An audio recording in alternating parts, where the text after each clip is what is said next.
우리가 자꾸 놓치고 살아가는 것이 감사라는 거예요. 나름대로 저도 제게 주어진 자리에서 뭐 쉽진 않지만 항상 감사하고 항상 기쁘게 사역을 하고 있습니다. 이번 주 화요일 날 이제 노예 신년 할례식이 있었어요. 이제 모여서 같이 식사를 하는데 갑자기 저희 식탁 쪽으로 노회장 목사님이 오신 거예요. 사실은 아직은 뭐 저는 담임 목사 중에서도 뭐 어린 축에 속한 목사고, 이제 노회장 목사님 정도 되신 분들은 좀 굉장히 시니어이신 거죠. 식사를 하면서 저도 모르게 제가 예전 부교육자의 자세와 태도로 그분과 식사하고 있는 상황을 제가 저도 모르게 자세가 예전에 부교육자 자세로 바뀌게 되더라고요. 그러면서 어쨌든 대화를 해 나가야 되니까 이런저런 이야기를 하다가 이제 최근에 12월 달은 정말 바빴다고 숨쉬기조차 참 힘들 정도로 너무 바쁘고 힘든 시간을 보냈고, 그리고 이제 송구영신 예배 때 끝나고 제가 거의 처음으로 알람을 끄고 잤다. 처음으로 알람을 끄고 푹 잤습니다. 그래도 참 감사합니다라고 했더니 노회장에서 저를 보면서 그러시더라고요. 목사님, 그래도 잠을 잔다는 건 감사한 거예요 라고 얘기하는 거예요. 그러면서 가장 힘든 게 잠을 못 자는 거래요. 자다가 깨야 되고, 깨어서 뭔가 잠을 못 자고 못 이루면서 있는 여러 가지 일들이 많고 생각할 것들이 많으면 또 잠을 못 주무신다는 거죠. 그럼 저를 보시면서 그래도 감사하다라고 얘기해서 저의 감사보다 더 수준이 좀 높으시구나라는 생각을 좀 하게 됐습니다. 우리에게 주시는 믿음은요, 우리로 하여금 항상 모든 자리에서 기쁨을 누리게 하는 힘이 있다는 것을 여러분 놓치지 않게 되기를 바랍니다. 무엇을 해도 감사할 수 있는 것. 여러분, 그러면서 우리가 체크해야 될 게 있어요. 우리가 주님의 일을 한다는 것. 여러분, 저는 이 새벽에 나오는 여러분의 발걸음이 기쁨으로 나왔으면 좋겠습니다. 부담이나 책임감이나 뭔가를 해야지, 물론 기도 제목을 가지고 간절한 마음으로 하나님을 붙들려는 심정, 그 심정으로 나오는 것도 감사하지만, 또 하나님을 만나러 나오는 이 새벽의 제단이 우리의 발걸음이 기쁨과 기대가 있었으면 좋겠어요. 이 새벽의 자리는 여러분에게 기쁨이 있는가? 또 교회 섬기는 봉사의 자리는 기쁨의 자리가 있는가? 여러분, 그러지 않겠어요? 자녀들이 무엇을 부모의 부탁으로 부모가 또 이걸 하라고 해서 하는데 정말 인상을 다 쓰고 온갖 인상을 다 쓰고 뭘 조금만 할 때마다 이걸 내가 왜 해야 되냐고, 또는 이걸 하면서 나 이만큼 했다고 자꾸 무언가 일을 기쁨과 즐거움과 순종으로 하는 게 아니라 무슨 일을 할 때마다 꼭 자기를 드러내야 되고, 자기가 지금 이렇게 잘하고 있다, 또는 내가 정말 이거 하는데 너무 힘들다라는 걸 계속 이야기한다면 여러분 시키고 싶으세요? 저는 그러면 절대 아이들 시키지 않습니다. 그냥 하지 마. 왜요? 차라리 제가 하고 그 아이와 불편하지 않는 관계 유지하는 게 낫잖아요. 교회도 마찬가지입니다. 우리 교회는 가능하면 기쁨으로 그 사역들을 감당해냈으면 좋겠어요. 기쁨으로 그 일들을 감당해내고 즐거움으로 하고. 근데 여러분, 기쁨과 즐거움이 사그라지면요, 잠시 그 자리를 쉬어야 돼요. 왜냐하면 그 자리에 있어봐야 계속 내 안에 마음이 불편한데, 그러면 여러분 다른 누군가도, 함께하는 누군가도요, 그 모습을 보면서 불편해지고 힘들어지고, 특별히 목사인 저는 더 어려워지기 때문이죠. 교회를 더 어렵게 할 수 있다는 걸 아셔야 돼요. 여러분, 오늘 계속해서 우리의 삶의 자리에서, 신앙의 자리에서 나에게는 온전한 기쁨이 있는가? 오늘 본문의 시작은 여섯째 딸이라고 얘기해요. 세례 요한을 이 엘리사벳이 잉태한 지 여섯째 딸이라는 것을 말하고 있습니다. 세례 요한의 이 수태 고지, 세례 요한이 이제 태어날 것이다라고 이 엘리사벳에게, 사가랴에게 말씀하신 이후에 이제 엘리사벳이 세례 요한을 임신하고 6개월이 지났습니다. 천사 가브리엘이 하나님의 보내심을 받아 갈릴리 나사렛이라는 동네에 갔다라고 얘기해요. 여러분, 이 표현 자체가 이 성경을 읽고 있던 이스라엘 백성들에게는 아마 위로가 될 거예요. 왜냐하면 갈릴리 나사렛에서 무슨 선한 것이 나겠느냐 할 정도로 그저 저 변방의 시골 마을이었습니다. 27절에 보면 다윗의 자손 요셉이라 하는 사람과 약혼한 처녀에게 이르니 그 처녀의 이름은 마리아라. 성경 본문의 말씀 중에 특별히 개신교 목사님들이 가장 설교를 안 하는 본문 중에 하나가 바로 특별한 성탄절이 되기 전에는 거의 설교를 하지 않는 본문이라고 여러분 보시면 돼요. 캐톨릭에서 너무나 이 마리아를 예수님과 동급으로, 또 때로는 예수님보다도 더 위로, 심지어는 이 구원의 길에 이 마리아가 도움이 된다. 그러니까 구원을 이루는 게 우리는 오직 예수 그리스도의 이름밖에 되지 않는다라고 성경은 기록하고 있는데도 불구하고 캐톨릭에서는 성모 마리아가 우리 구원에 도움이 된다라고 이야기하면서, 아마 여러분 기도하는 모습 들어보면 아실 거예요. 성모 마리아여 우리를 도와주시옵소서, 이런 식으로 계속 기도하는 게 있거든요. 그러다 보니까 이 개신교에서는, 우리 기독교에서는 자꾸 마리아에 대한 부분을 굉장히 부정적으로 바라보는 시선들이 좀 있었던 것 같아요. 근데 여러분, 오늘 이 마리아는요, 그때 예수님을 준비한 또 의인 중에 하나이고 하나님이 준비한 귀한 하나님의 자녀의 하나라는 것을 우리는 놓치지 말아야 됩니다. 여러분, 갈릴리 나사렛 이 땅까지 오면서 오늘 본문이 어떻게 표현하냐면 다윗의 자손 요셉이라 하는 사람. 우리가 성탄절에도 말씀드렸지만 어느덧 갈릴리 나사렛까지 이 다윗의 직계 자손이 어떻게 오게 되었을까요? 이전에 화려했던 왕권의 자리는 다 사라지고 목수의 일을 하면서 초라하게 자기의 삶을 살아가는 이 요셉은 다윗의 자손이었다는 것이죠. 여러분 기억하셔야 돼요. 사람은 잊혀지고 사람은 잊어버리지만 하나님은 절대 잊어버리지 않으시고, 하나님의 약속 그대로 하나님이 약속한 그 사람을 찾아오시는 것처럼, 여러분 우리의 삶이 아무래도요, 여러분 낙심하거나 여러분 넘어지시면 안 돼요. 왜냐하면 하나님은 우리를 기억하고 계시고 언제나 귀하게 바라보고 계시기 때문입니다. 그 자존감을 가지고 계셔야 돼요.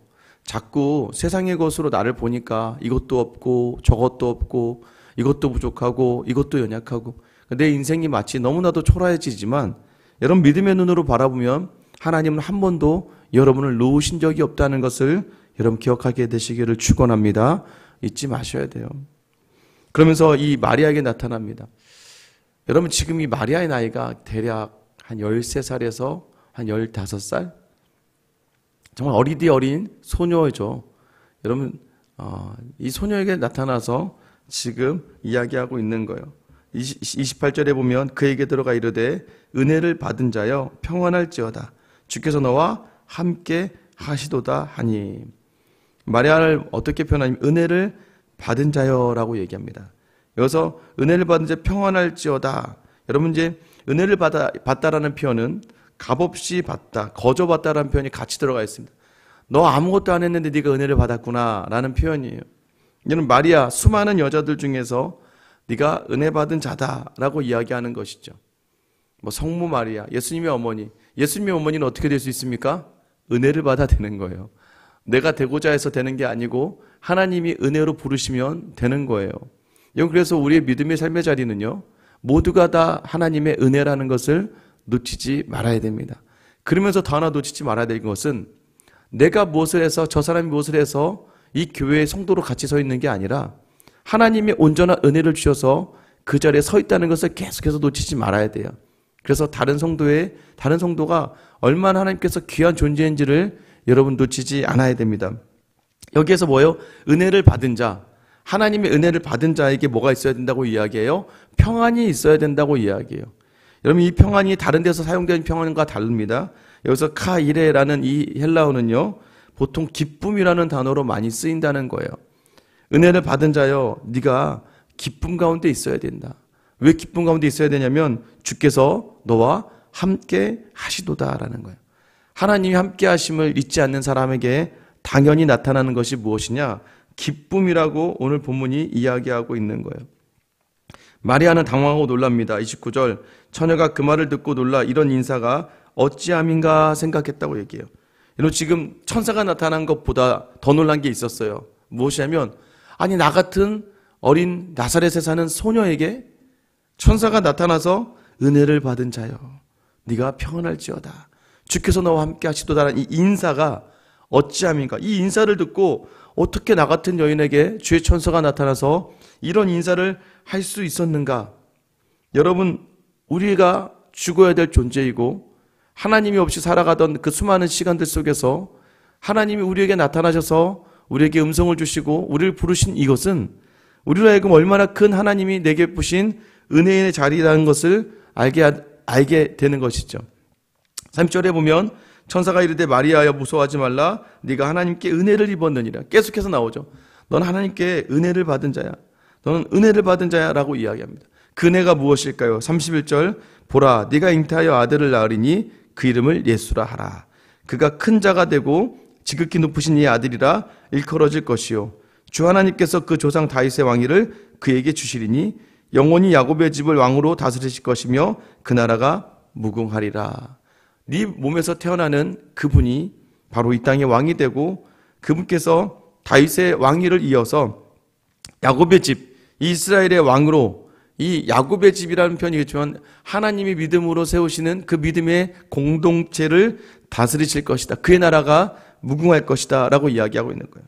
사실 오늘 본문까지는요, 이 다음 얘기가 나오지 않아요. 오늘 본문까지만 보면 이것이죠.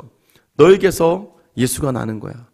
아직까지 뭐 처녀의 몸으로 잉태한다는 얘기는 모를 거예요. 아마 생각을 하면 그냥 내가 요셉과 결혼해서 다윗의 자손인 특별히 이 땅을 다스리는 예수를 낳겠구나라고 생각하는 정도까지겠죠. 예수님이 어떤 사람이냐면 큰 자다라고 해요. 그가 큰 자가 된다. 여러분 세례 요한을 어떻게 이야기했습니까? 하나님 앞에서 큰 자다라고 이야기했는데 이제 세례 요한보다 더 크신 이, 계속해서 세례 요한과 비교하며 더 크신 이로 오는 그가 큰 자, 스스로 큰 자가 되고 지극히 높으신 이의 아들이라 일컬음을 받게 될 것이다라고 이야기하고 있는 거예요. 마리아에게 이 예수 그리스도를 낳는 이 은혜가 어떻게 주어졌습니까? 그냥 하나님의 은혜입니다. 특별한 건 없어요. 그저 하나님의 사람이고 이제 우리가 내일 또 모레 본문을 보다 보면 이 마리아의 믿음을 우리가 알 수 있는 거죠. 이 마리아가 정말 하나님 앞에서 여러분 생각해 보세요. 13살, 15살짜리 소녀아이가 나중에는 너 처녀의 몸으로 잉태를 할 거야. 여러분 이게 성령으로 잉태하게 될 거야. 이 말이 결코 이해가 될 수 없는 말들인데 여러분 마리아의 고백이 무엇이었어요? 주님 말씀대로 내게 이루어지이다. 여러분 그 모든 자리를 누가 준비해 주시냐면 하나님께서 이미 그 마음과 생각의 모든 자리를 주신다는 거예요. 이 새벽에 여러분이 말씀을 받고 기도하기 위해 나온 게 아니라 하나님이 여러분의 마음과 생각에 하나님의 은혜를 입혀주셔서 이 새벽에 나와 말씀을 듣고 서게 하셨다는 것을 놓치지 말아야 돼요. 어제 우리가 나눈 말씀, 하나님이 우리를 보내신 그 자리, 여러분 이 자리라고 느끼고 생각한다면 여러분 오늘 하루에 무엇을 담아내야 되겠습니까? 은혜를 받은 자여 평안할지어다. 기쁨이 있어야 된다는 거예요. 여러분 기쁘십니까? 이 새벽의 자리가 기쁘십니까? 오늘 하루 여러분 가정의 자리가 기대가 되십니까? 오늘 하루 만나야 될 사람들, 일해야 될 장소, 또 섬겨야 될 모든 자리가 여러분의 기대가 있고 기쁨이 있습니까? 그게 없다면 오늘 하나님 제게 은혜를 주시옵소서.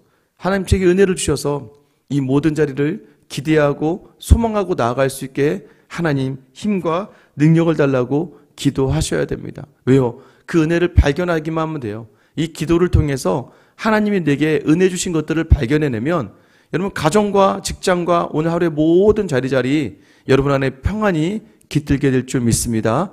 여러분 그래서 그 기쁨, 그 평안함으로 오늘 하루를 넉넉하게 살아가며 하나님이 함께 하시는 사람, 여러분 저와 여러분이라고 주변에 있는 사람들이 여러분을 보며 저를 보며 하나님이 함께 하신다는 것을 느끼고 또 볼 수 있게 되기를 예수님의 이름으로 축원합니다. 기도하겠습니다. 하나님 오늘도 우리에게 은혜가 있습니까?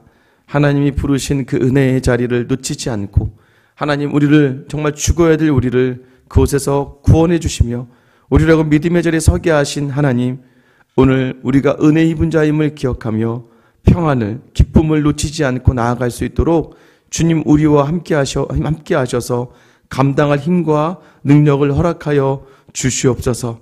그래야 하나님께서 이루어 가시는 하나님의 나라, 나를 바라보며 하나님을 바라볼 수 있는 귀한 은혜가 오늘 나의 가정에서부터 시작하게 하시고 하나님 오늘 나의 직장에서도 시작하게 하시며 나를 만나는 사람들이 하나님을 바라볼 수 있는 귀한 도구로 우리를 사용하여 주시옵소서.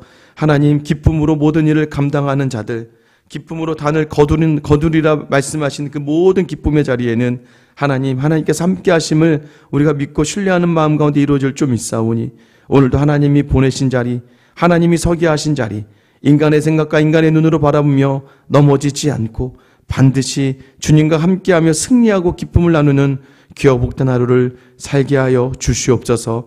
감사하며 거룩하신 예수님의 이름으로 기도드립니다. 아멘. 여러분,